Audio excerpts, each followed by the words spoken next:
You're watching UNICEF television. Tears of joy as a woman returns to her family after being abducted from Pibor in South Sudan's Jonglei state. Nora Wacha is a victim of recent intercommunal violence. She was abducted when her community was attacked in January, and she's come home now, more than a month later. But it's a bittersweet reunion. My child was captured and taken. He is 2 years and 7 months old. I don't know if I will get him back. Nora, who is 7 months pregnant, managed to escape her captors, and she fled to the county commissioner. The Ministry of Social Development and UNICEF, with support from partners, then tracked down her family and brought her to relatives in Pibor. These people are members of the Murle community, and their communities were displaced during attacks that began in late December 2011. The attacks were mounted by youth from the Lao Nuer community. It was just the latest in a series of clashes between the groups, and the conflict has killed and displaced many from both sides. As in incidents like this, it's really the women and children who bear the brunt of it. For example, in Pibor, as the community started getting information of the raiders coming, the men fled with the cattle, their main asset, their main livelihood, while the women and children were left to fend for themselves. This meant chaos, children and women running around into the bush for safety, for protection. And as a result, we found at least 117 children who were not with their parents. Out of these 117 children, 109 have been reunified with their families, with support from UNICEF and the Ministry of Social Development.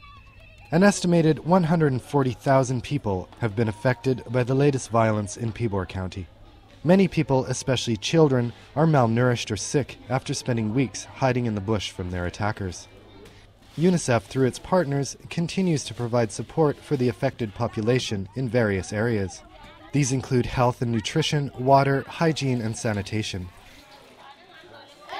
12-year-old John Khamis is from Jonglei. His school was completely destroyed when the town was attacked. He says he wants to be a doctor when he grows up. We wouldn't have anywhere to study if this school was not here. UNICEF is also working to bring some sense of normality back to the lives of children affected by the conflict. The organization has set up child-friendly centers. UNICEF is trying to support the available schools here by increasing the available space for learning.